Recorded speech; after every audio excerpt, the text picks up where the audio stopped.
Welcome back, you guys. I'm Tassie, and this is my Shaman Memoirs channel. As you guys can see, I'm actually in my car because I just don't have a whole lot of time to sit down and just film. So I kind of thought about it, and I was like, I'm doing kind of bad. I need to upload videos. And I was like, they're just going to have to go with me. And when I have time between my next stuff I have to do, I will try and film for you guys. So welcome to Tassie Traveling, okay?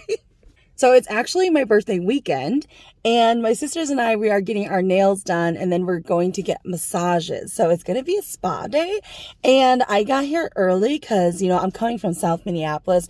We had to go all the way past Vanda's Heights.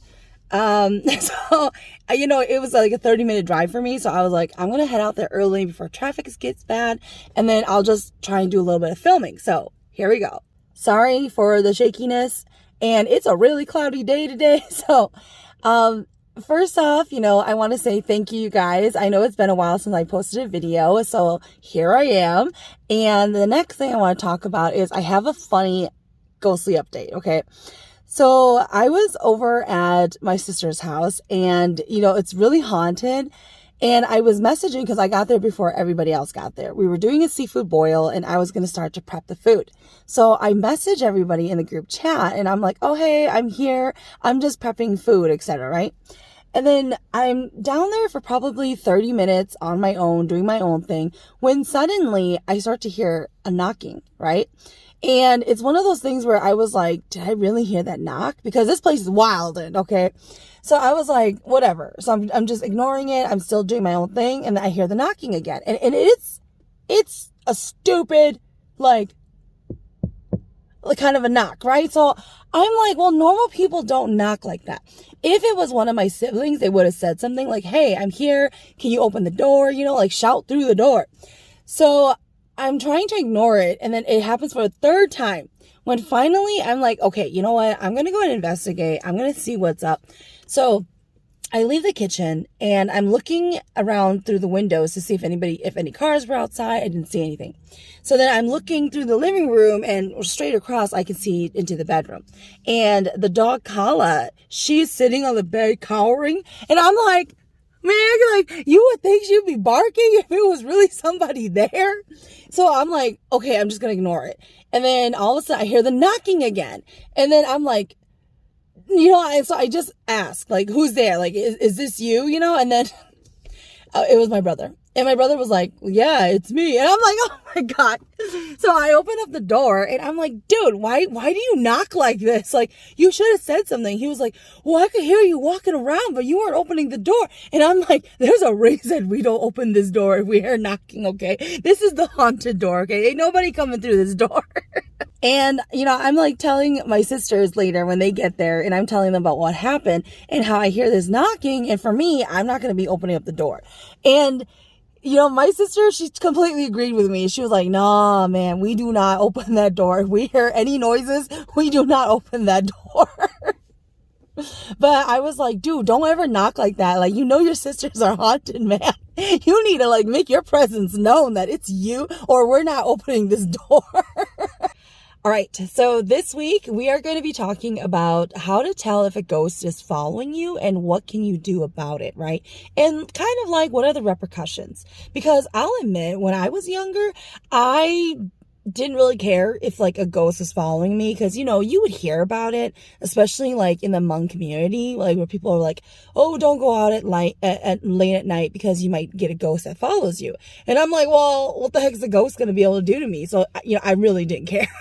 But before we get into the main topic, I want to first introduce you guys to Divine Dawn readings. So my younger sister is now doing tarot cards. So if you guys are interested in getting readings, whether it's about your love life, professional life, career, any kind of questions that you guys might have. And I am a strong believer in tarot cards, because as you guys know, I used to do tarot cards, and it's kind of mind-boggling, so I definitely do recommend it if you guys ever have questions and you're kind of you don't really want to see anybody, or you don't want to ask them in person.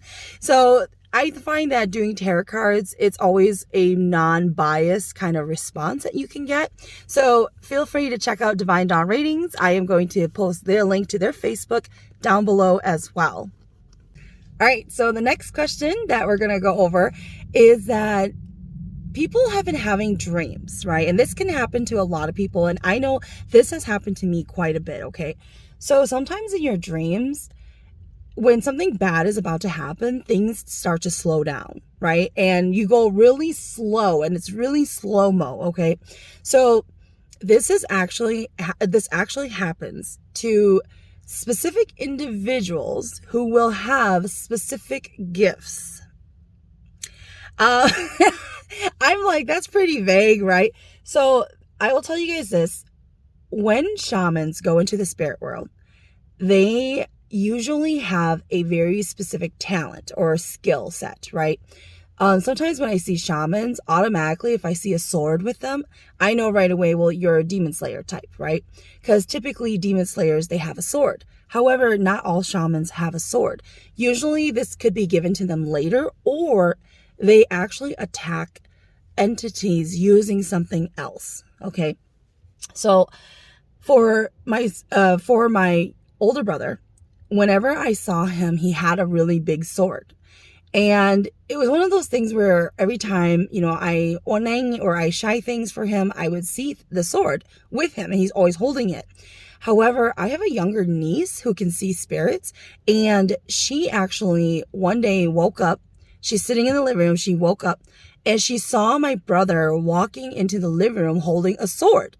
And she was wondering, like, why was her uncle, holding a sword? What was he doing? However, there is a ghost girl in that living room that always bugged her to play with her. So then she saw my brother's spirit going there. So it was really crazy, but it's always nice to have somebody else, reconfirm that they saw the same thing. Okay, the whole point of this, again, if people see me, they actually don't see my sword, so that might help you guys understand it better.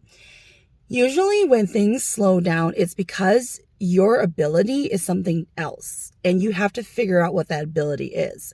It definitely took me a while, because I've had these kind of dreams for a long time, ever since I was a kid. But it took me until I already raised my shrine, and then I realized what my ability was. Okay, so I'm not allowed. For some reason, when I was getting ready to film this, I thought I could tell you guys what it is. But now that my spirit guys are telling me, I can't tell you guys. You have to figure out what your ability is. But it's very specific. And this is actually your strongest ability to kill entities or take care of things. Okay? So, because, not everyone's going to kill things. Okay? Let's just clear that up. So, it's a very specific ability. That's why if you start to have dreams and something bad is happening and you start to sense it and everything moves in slow motion, I want you to think about it as, how do I break this? Okay, why are things slowing down? Why are you being tested where everything slows down and you can't move fast? How would you break that? God, I really hope you guys are getting this hint. Because I can't outright tell you guys. But it's very simple, okay? It's very simple. You just need to think on it. Think on it, okay? And that is how you can actually break it when it happens. So for me, when I have those kind of dreams and things start to, slow down and it goes into really slow motion, or let's say this one time, there were like all of these pirates that attacked this house and we were defending it, and I froze time and I went up to the leader and I had a double barrel shotgun and I put it right up to his face, and then I unfroze time and then I shot it and it sputtered. Nothing came out, okay? And in that moment, I laughed. Like, I'm just kidding. I wasn't really trying to kill you. Okay. So, in those instances, you are being taught and you have to figure out, how do I overcome this? So, I want you to think about the whole story I just told you about that dream with the pirates attacking and everything that happened. How was I able to do that? Okay. Because that's why time slows down. because you need to overcome that. Okay, I mean, that's as close as I can get without outright saying the answer, you guys. So good luck if this happens to you. I now know when this happens in my dreams what I'm supposed to do. But this ability is very, very strong, and that's why I will always choose this ability over a physical sword, because it's easier. It comes more naturally, right? And the possibilities are endless. However, it's only as strong as the individual controlling it. So if you do not work at that ability, you won't go far. You will constantly get attacked in your dreams. And it's meant to teach you. Trust me. Trust me. Considering my mind was broken when I was a little girl in my dreams, trust me. Okay, there's a reason why you have to overcome this ability and learn it. That's why it happens to you. Good luck. All right, you guys. Now, what we're going to talk about in this topic here, I don't want you guys to think that it is foolproof 100%. Like, I always recommend the honest truth for you guys is to go and seek out a shaman. Okay, and it doesn't matter what kind of shaman it is. It doesn't have to be a Hmong shaman, but anybody who can sense if you have an entity on you. Okay, so if you think you might fall along these lines, I don't want you to just assume. So this is really just suggestions for you guys. Okay, this is not 100% foolproof guarantee it's you who has a ghost on you. All right, because I don't want, a lot of people will tend to overthink things, okay? So let's get into it. All right, the first thing let's talk about is, for Hmong people, we believe that you can have entities that follow you.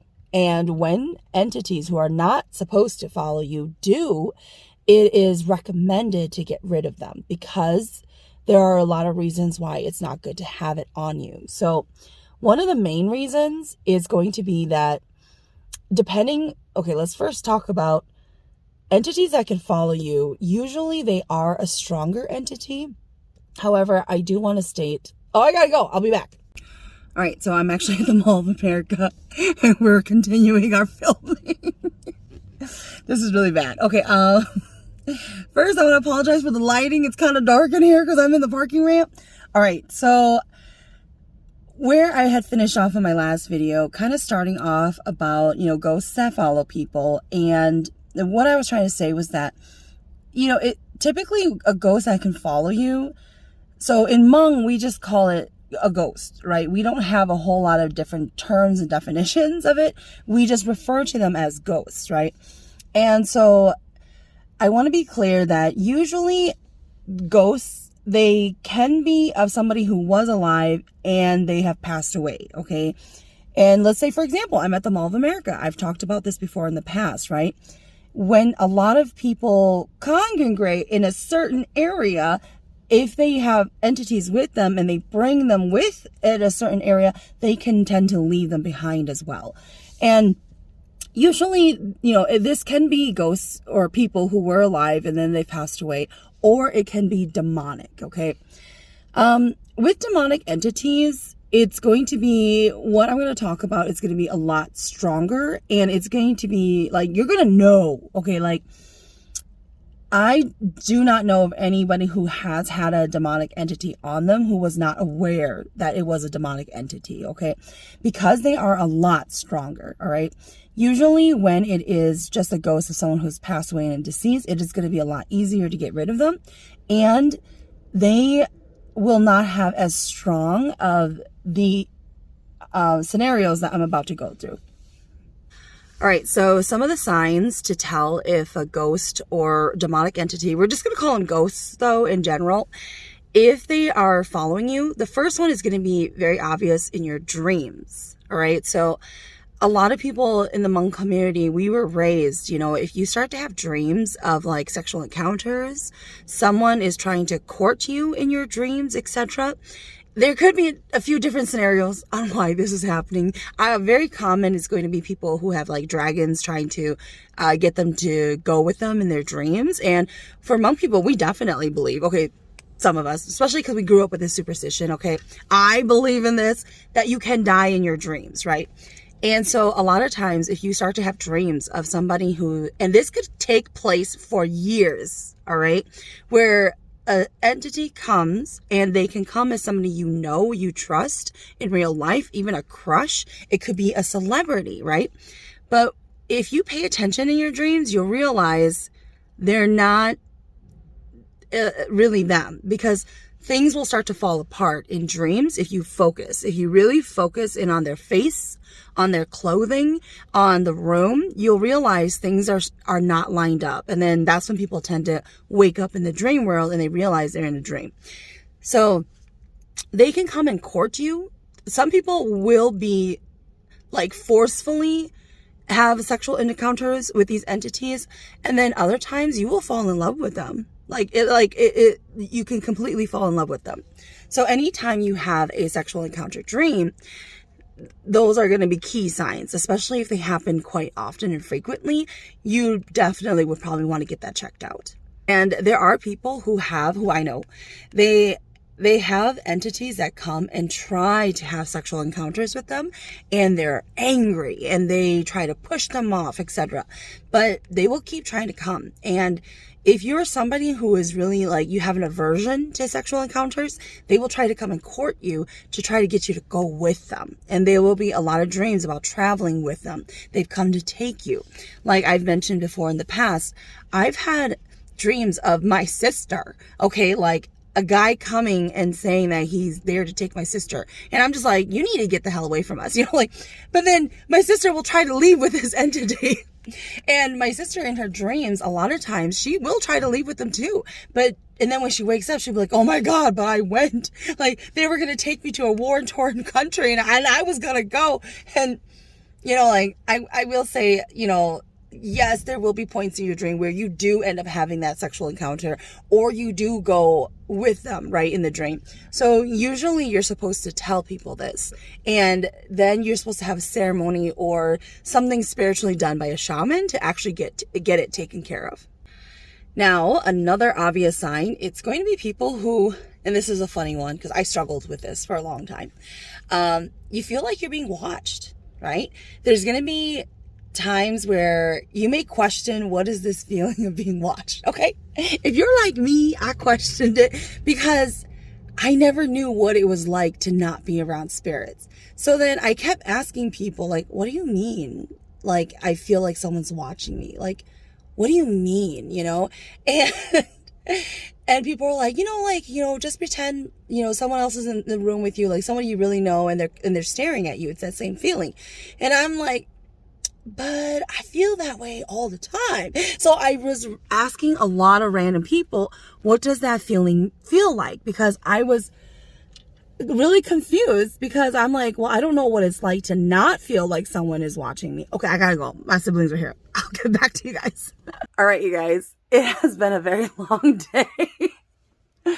Oh man, I am super, super exhausted. Earlier when I was talking to you guys, I was at the Mall of America because my siblings and we were going to eat there, and then we were going to do an escape room, and we did win. So I just want to let you guys know, we did beat the escape room. There is an escape room, and we've been kind of like obsessed with escape rooms lately. This is probably my third escape room that I've done. So we went to my first one was in downtown St. Paul. They no longer have that one there. This was back in like 2019 when I did an escape room, or 2018.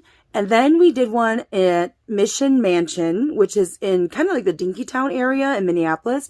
And then we went to the Mall of America, the escape room, and we did one there too. So we've been kind of obsessed going on to the Oculus and VR. And they have this place called Rec Room. They also have a game called Horizon and VR Chat. So you can do mini escape rooms in those games too. So we've been doing like a lot of escape rooms, kind of like preparing ourselves. And so we went and did the one at Mall of America as well. And escape rooms, basically you go in and you have to find a way to escape the room. There's little clues, and you kind of have to like know how to put puzzles together. Like when you start to see patterns in the room, usually it will direct you with like codes to like unlock doors or chests. And some things are like magnetic. So you have to put them in exact locations to unlock things. And we find them very entertaining.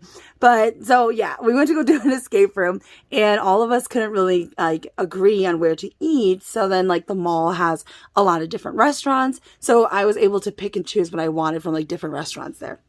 And yesterday when I was filming, we were getting pedicures done and then we went to go do massages, and I realized real quick, I don't think I'm meant to have professional massages where they're trying to like massage the soul out of you, because it was super painful. And so I'm clearly a really weak individual, and they really go into you like with their elbow and full force, and like you could hear me throughout the whole massage parlor. I just kept telling him like over and over, like, it's too hard, everything hurts.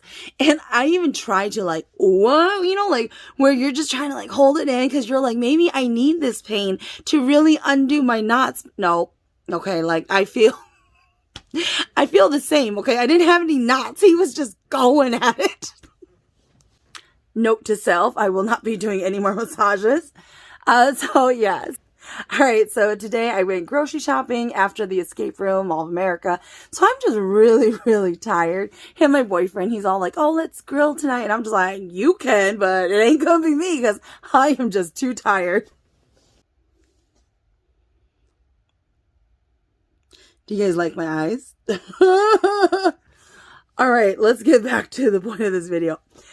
So hopefully I can finish this video now, and you know where I had left off at. We were talking about dreams and how having ghosts on you, you know, it will be really prevalent in your dreams. So another form is going to be if you start to feel, oh yeah, and then we were talking about feeling like people are like watching you, okay? So for me, because I've always had spirits around me,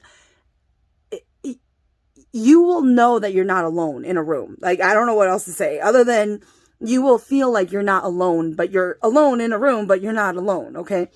And then for other people, they'll start to get chills, like body chills. And this happens in particular if the entity is actually touching you. There are some entities that latch themselves onto people and they like to touch people. Sometimes they like to like rub your head and you'll feel like someone keeps petting your head. Some of them like to touch your back or your arm, etc.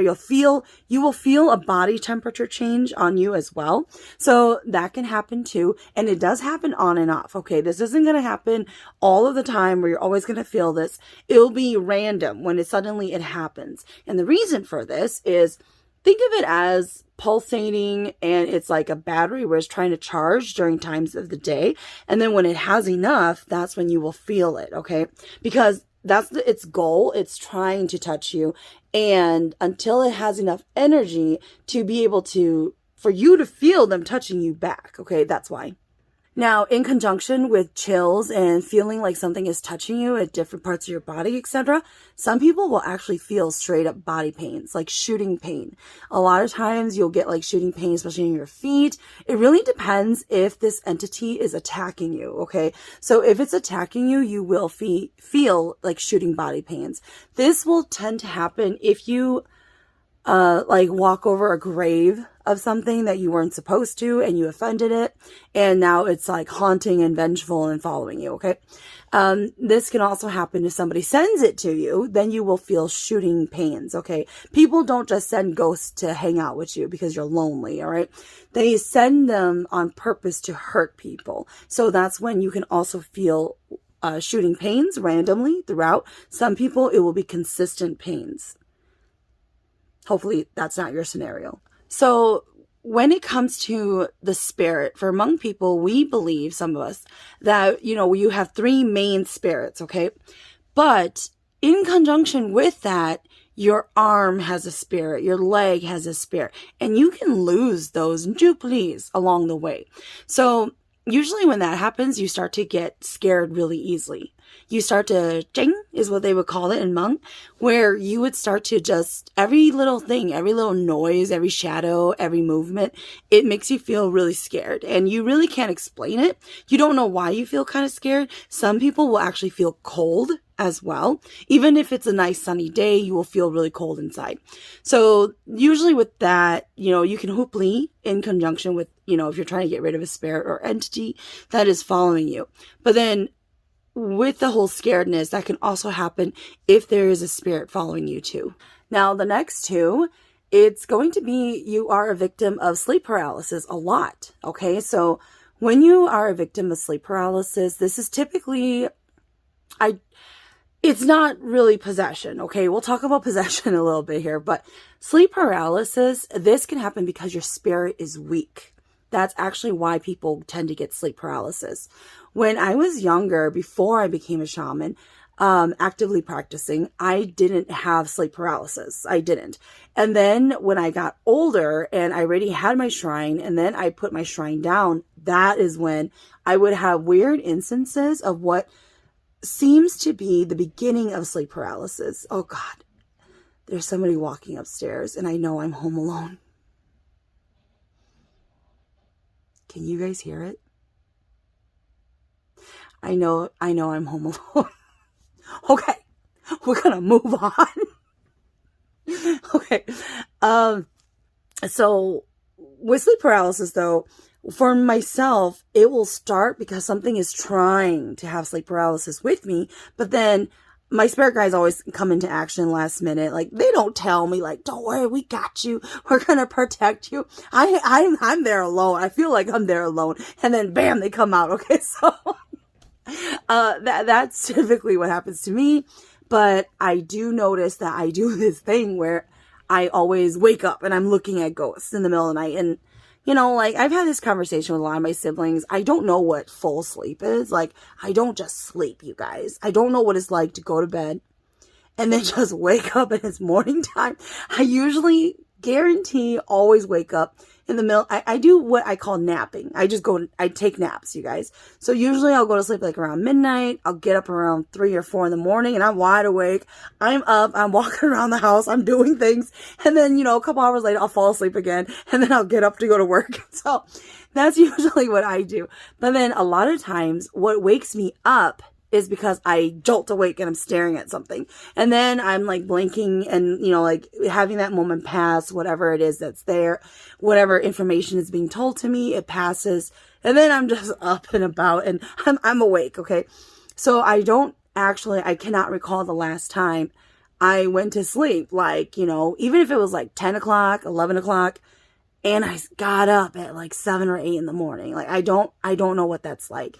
My younger sister is really used to me always, like, I'll like talk to her. Like, one time, I'll like, sometimes I'll whisper to her, like, I'm really hungry. Like, and usually that happens if I'm sleeping over at their house, because it's hard when I sleep over at other people's houses, because when I wake up there and I'm wide awake, there's nothing for me to do.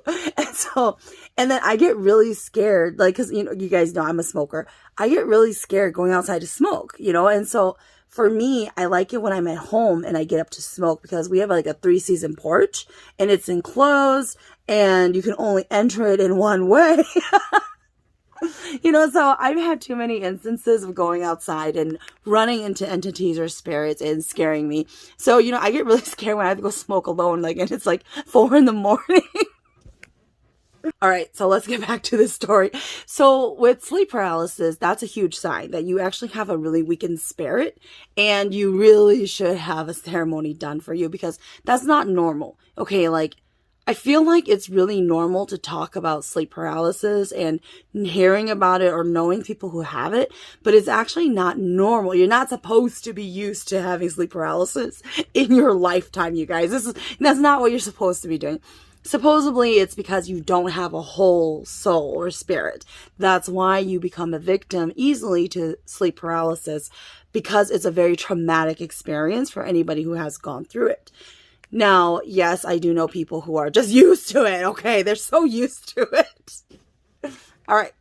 The next thing kind of goes hand in hand, because There are a lot of instances where this has happened to me as well. When this happened only right before I was about to raise my shrine. And then there are people who are actually witnessing this in their life right now. And this is when you see dark spirits. Okay. And when I say these dark spirits, okay, these are more the ones who just like to bug you, drive you crazy. Okay. They like to whisper your name and keep looking at you, and then they disappear. You can't see them. They come back and peek and look at you. So these dark spirits here, that does happen, and it is quite prevalent in those who are being followed as well.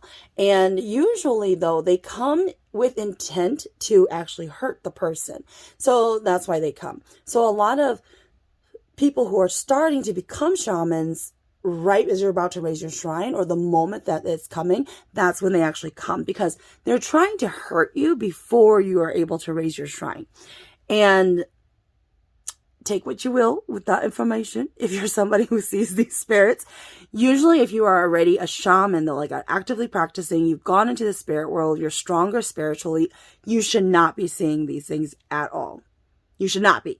So if you are, there's something wrong, and you really need to have someone else look at you. All right, so the next part here, it's really about, like, why does it matter? Okay, and I know this, because, like, I was a brat. Like, when we were younger, we would hear about people we know who have supposedly had something following them, okay? And the thing was, none of us knew the signs of having someone being followed, right? And we didn't know the repercussions, right? And then we were just bratty. We were Americanized. We didn't go to church, we were just not willing to understand why our elders were making such a big deal about, oh no, like, I went to a shaman and I heard you have something following you.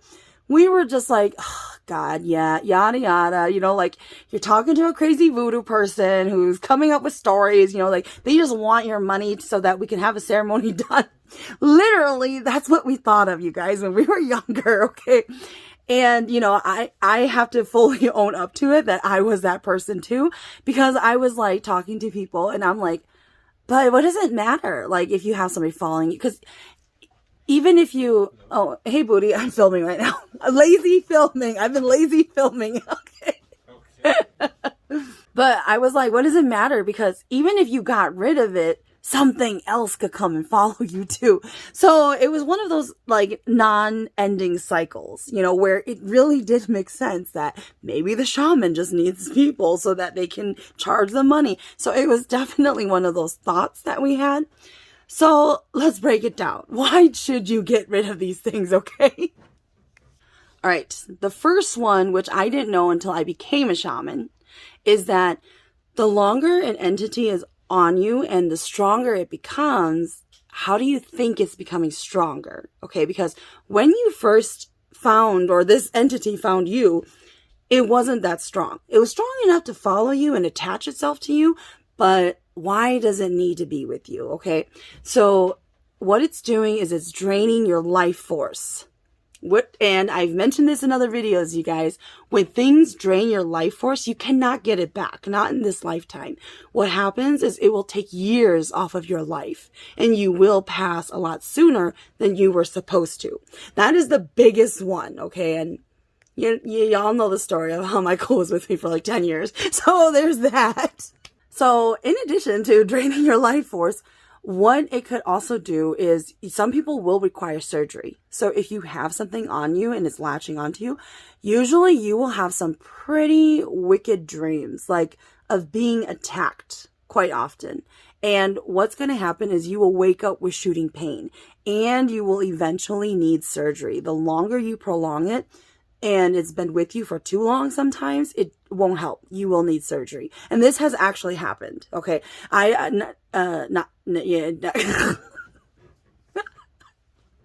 Okay. I have had surgery in my life. However, this was for a different girl who I went to go and, looked into the spirit world to see what was actually wrong with her, etc.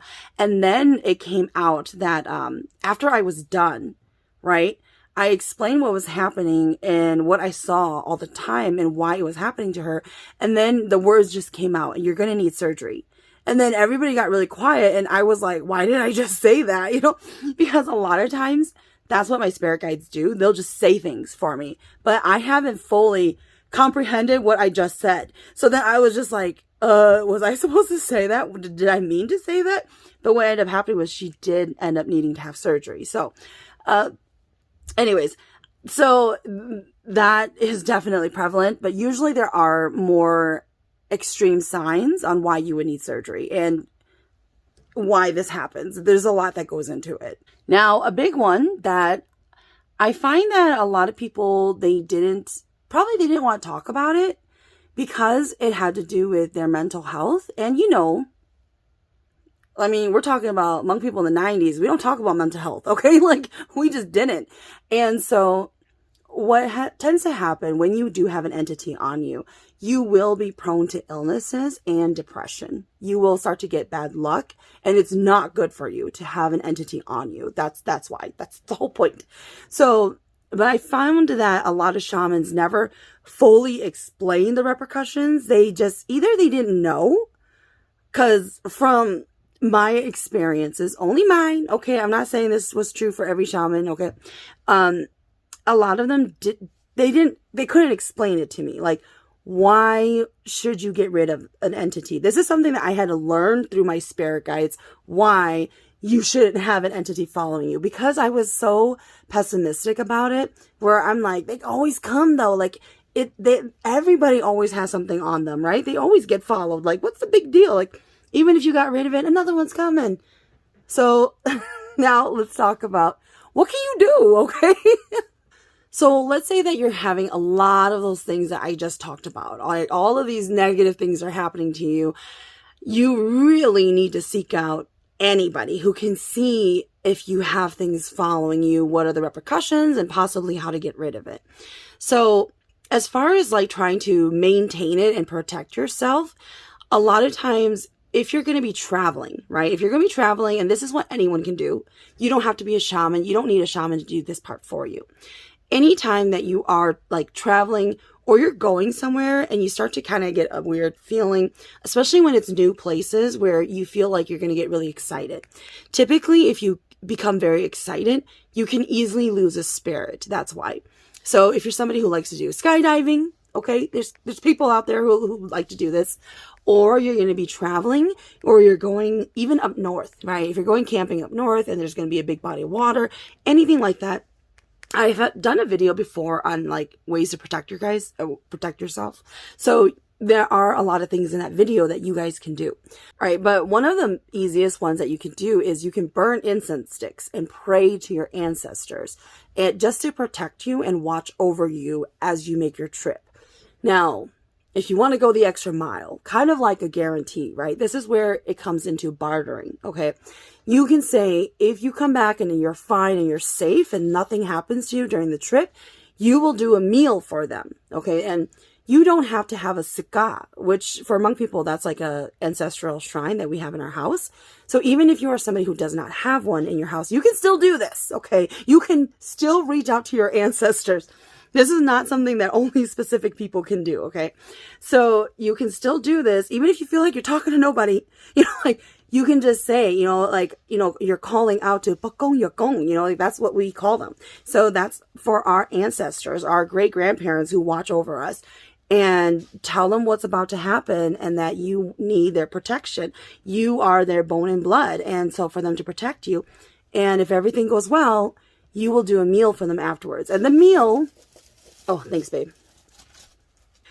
And the meal, it doesn't have to be extravagant, okay? This isn't you killing fresh chickens or a cow or a pig. Some people will, okay? I'm not saying you don't do that. Some people do that, but usually it's for something extreme, like when they offer those things, right? Like, let's say that, you know, your wife or you is pregnant and you're having a very difficult time carrying the baby to full term. That's when this happens. The bigger deals happen. Like, you know, if the baby and the mom come out and we're safe, we will kill a pig for you and do a meal for you, or we will kill a cow for you. And so that's kind of how those deals happen.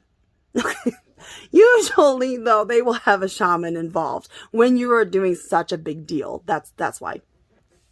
All right. So you can do that. And you could just be like cooking bacon and rice, okay? Like, I'm not even joking. The reason why a lot of Hmong people will tend to make Hmong dishes, okay? And I'm talking like soups, right? So usually when I think of like Hmong dishes, there's a soup involved. And I remember when I was younger, I can't remember who told me this, okay? But somebody who was Hmong told me this, and they were an elder, that usually when you're preparing a table, you need to have like one fried dish, one all veggie dish, one like stir fried dish, one boiled dish, you know, so it's like in steamed dish, and it's a combination of all these things in different dishes. But I swear, like for me, I always felt like whenever people were doing meals and I was witnessing these meals being done to be given to like ancestors for holding up their end of the bargains, it was always like boiled chicken with herbs or like with black pepper and salt, you know, boiled chicken like that. You know, so it doesn't have to always be that, you guys. And you don't need a farm fresh killed chicken, because unless you put that in your deal, okay? If you put that in your deal, I can't help you. You got to do it that way. But you don't have to say, I will kill a chicken for you. So if you just say, you will just, that could be anything, you guys. Usually to protect yourself so you're not strung into doing a lot of stuff, just go more generic if you can help it. I swear, you guys, I'm not trying to give you guys like all the cheats and stuff, but I'm just saying this is probably going to be easier for you. Some people offer money, like Joss money, that they're going to be burning Joss money. So there's like a whole variety here that you guys could be doing, but usually that's kind of what it encompasses, etc. But remember, if you offer those things, you have to uphold it, man. Do not ever break it, okay? I'm just warning you. Don't go into this deal if you cannot uphold the end of the bargain, okay? Just don't do it. I cannot protect you if you don't uphold your end of the bargain. Okay, so a lot of other people, what they will do is they will get strings tied to them. So usually when you guys go seek out a shaman, and let's say you did have something on you, okay, the shaman will take care of it. And then if they sense that you have a weaker spirit, they would recommend you having a string tied on you. And this string, though, usually you're not allowed to take it off. It has to fall off naturally. And the whole point of that is when the string falls off naturally, it's because a spirit came and actually took it instead of you. So that's the whole point of having strings tied on you. It is meant to protect you, especially when it comes from a shaman. There are people who know kakong, which is black magic, to put basically whenever you're doing something like this, you're breathing spirit or an entity into the string to protect the individual. That's why. And just like when you guys do kitays with the white string, where for Hmong people, when we have the kitay, it's basically a hand tying blessing ceremony. When people even say thank you to you, that's actually really them blessing you. I'm just saying, take that information as you will. But I discovered a lot of interesting things when I accepted becoming a shaman. And I asked my spirit guides a lot of interesting things, because I started noticing when I held the doors open for people, people kept saying thank you. And then I started noticing something kept happening every time people said thank you to me. And so, you know, I'm there. If you are somebody who can see spirits and you can see certain magic happening, there is something that happens when people do this. Okay.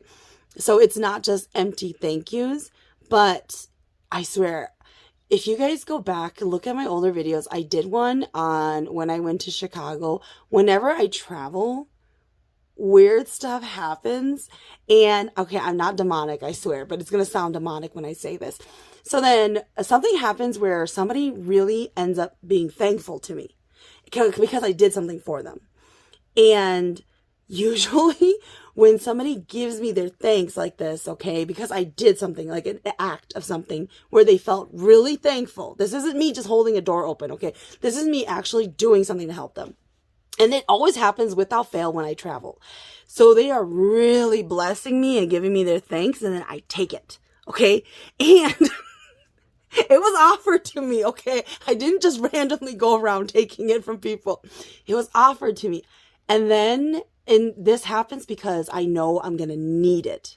Something else is going to happen and I have to use that in exchange. So, little side information for you guys. Okay, so let's go back to, you have an entity on you and you went to seek out somebody who can try and take care of the spirit or individual following you. It's going to depend what they do. It's going to depend, one, on what their spirit guides is telling them that they need to do to take care of your issue. Sometimes they will openly tell you that they cannot do it, okay? You have to respect that because everybody has different gifts. As shamans, you're going to be very, very skilled in different skill sets. Not every shaman is the same. And that's why a lot of times you got to look around for shamans. So if the shaman can't even see it, that's the first sign. Sometimes shamans can see it, but they know they can't actually, they're not going to be the one to take care of it.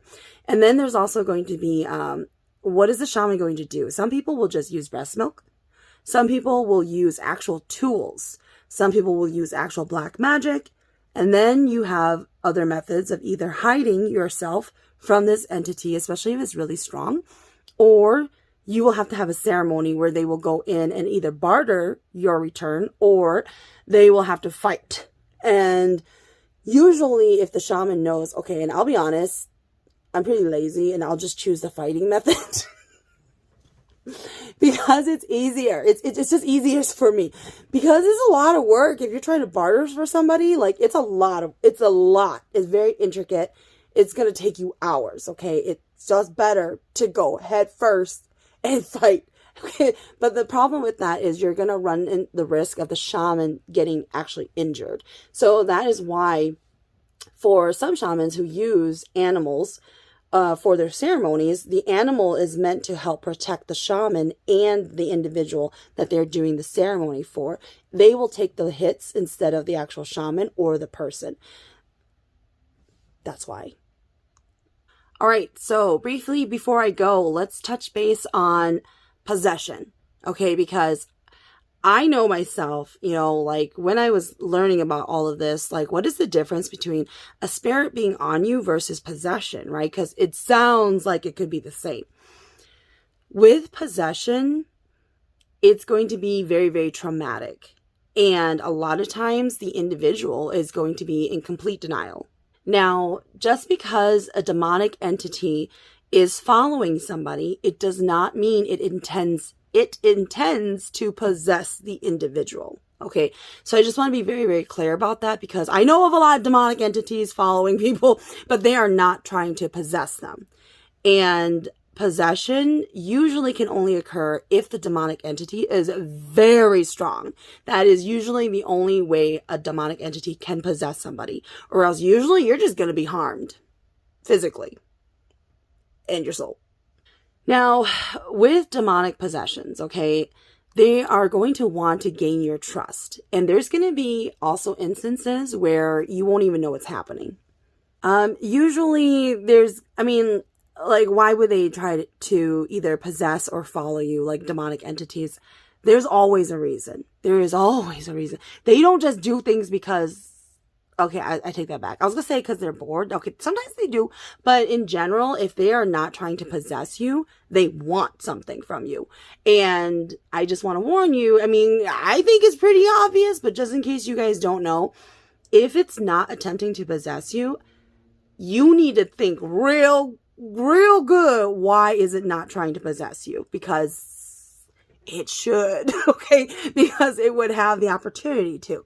So when you go into like bargaining for deals, you have to think about that. And I've mentioned this before too. If you're somebody who's trying to bargain a deal like with the dragon, you need to be so careful because why? Like it would never accept a deal unless it really wanted something. So if it asks for something that seems very small, it's not small. It's not. Okay, it's never going to be small. You think it's small, but it's not small. You just don't know why they want it. But it's never small. If a demonic entity was attempting to possess you, it's because it doesn't want anything from you other than your life force. That is when it will just possess you. So there's a lot that goes behind that, a lot of political things, a lot of things in how that happens and why it happens. And You know, it's one of those things where I feel like you kind of have to know about demonology to kind of understand why they would do these things. But usually with possessions, they don't want anything from the individual. They just want to drain them of their life force because they need it for something else. That's why. All right, so some of the signs. If you are just being possessed, okay, you are going to have very, very traumatic dreams. Very traumatic dreams. Everything I talked about with a ghost potentially following you, etc., it is going to be amplified, like really amplified, you guys. When you have these dreams, it is going to be traumatic. Okay, just traumatic things will always happen in your dreams. You will feel sick instantly. Like people are vomiting. Okay, you are a completely different person, point blank. And if you were in general pretty healthy, suddenly your health deteriorates real quick, okay? You need to consider demon possession. So one of the things that people may not be aware about is if a demonic entity was attempting to possess a person, their subconscious is going to try to protect them, which means you may not be aware that there are moments when you're awake, when you're really not awake. You just weren't aware of it. Think of like schizophrenia, right? Usually what I know, and I'm not a doctor, you guys, okay? But from what I know is typically when the different personalities come in, the other one goes to sleep or they're not there. They don't have the same memories. They don't know what actually happened in between that. So that is typically what happens with demonic possessions. Your subconscious will go away and the demonic entity will come forward. So that is when you start to realize you become very, very sick. You may become injured. You don't know how you got the injury because you weren't there when it happened. That's really what's happening. And this is so rare. Okay. Like it's not, every other house gets possessed. Okay. Like it's not like that. Even in the shaman world, it's pretty rare. So there's something I feel like I should tell you, but I also kind of feel like I shouldn't tell you. Okay. Demons will attempt to possess souls or spirits that are weak. All right. People who are already depressed, they're pretty easy. They're not going to go for something that they have to really fight, especially if all they want is your life force. But the individual can fight and attempt to push the demonic entity out of them, okay? So I'm not saying that you invited this demonic entity into you, but if you were already at a really low point in your life, it's going to be a lot easier for you to become a victim of this. But it is possible to fight it off, but it is going to be extremely hard. And I'm not going to lie, a lot of shamans won't want to actually deal with it because the repercussions, the work involved, it's going to be pretty heavy. And there's a lot of politics involved in the shaman community and for the Hmong people. There's a lot of politics involved, okay? So sometimes you have to be somebody who, in quotations, they think is important for them to really help, okay? And then even then, they're probably going to get injured anyways. So a lot of shamans, they really don't want to go into that realm, especially if this isn't their specialty, okay? So point blank, like no one's going to want to do this if this isn't what they feel really confident in doing, like attempting to push the demonic entity out.